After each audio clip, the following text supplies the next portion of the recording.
Wow, we're already at phase 5, huh?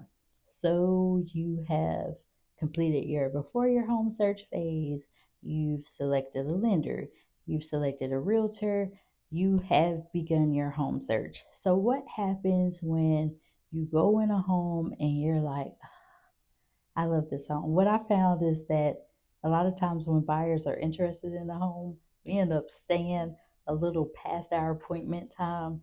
That's usually a pretty good giveaway when we stay for a while and they start asking some more in depth questions about the home. So once you have found the home that you love and you say, hey, I'm ready to make an offer, let's talk about what that looks like. Now, two things. When a buyer is ready to make an offer, I will tell them, hey, I am going to go and do a market analysis and see what some recently sold homes that are comparable, that are within the vicinity, have sold for, and see if this one is priced fairly.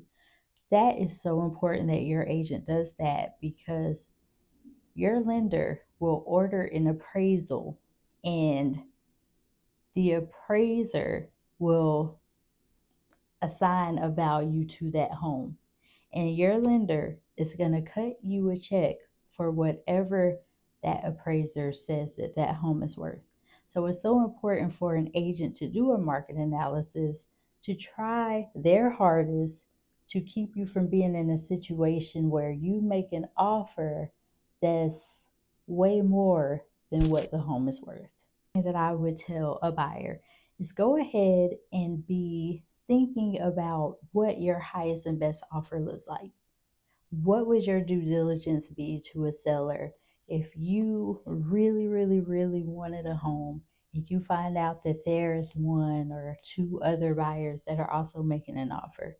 It's good to think about your highest and best offer ahead of time to keep the emotion out of it, to not be, impulsive in making decisions that you may regret later.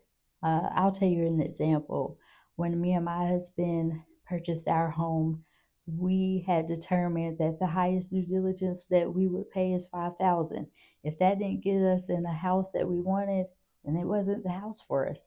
It's just really good to determine your highest and best offer and stick to your guns. Will you be paying your closing costs, or will you be asking the seller to pay all, half, or some of your closing costs?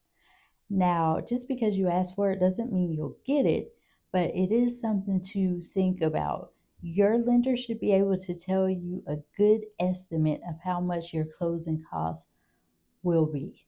They won't be able to give you an exact figure right away, but you should at least have an idea of how much, and then you can determine if you are fine paying it in the event that a seller says, no, I'm not going to pay any of your closing costs. I've had some sellers do that.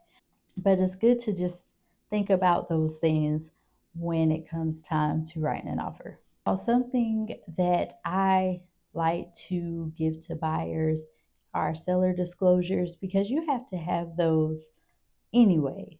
There's a part of the offer to purchase that you must disclose if you've received them, and the seller is supposed to give them to you by a certain amount of time if you're writing an offer. So uh, disclosure should be sent to you or provided to you, and also something called restrictive covenants.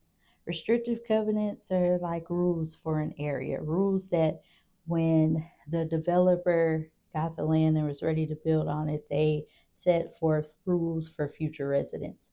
If the home that you want to purchase is in a neighborhood that has an HOA or homeowners association, then your realtor should also provide the homeowners association or restrictive covenants to you, just for you to review. Because I've noticed a lot of people today, for example, they want to have chickens, and there are some HOA covenants that say you can only have domesticated animals.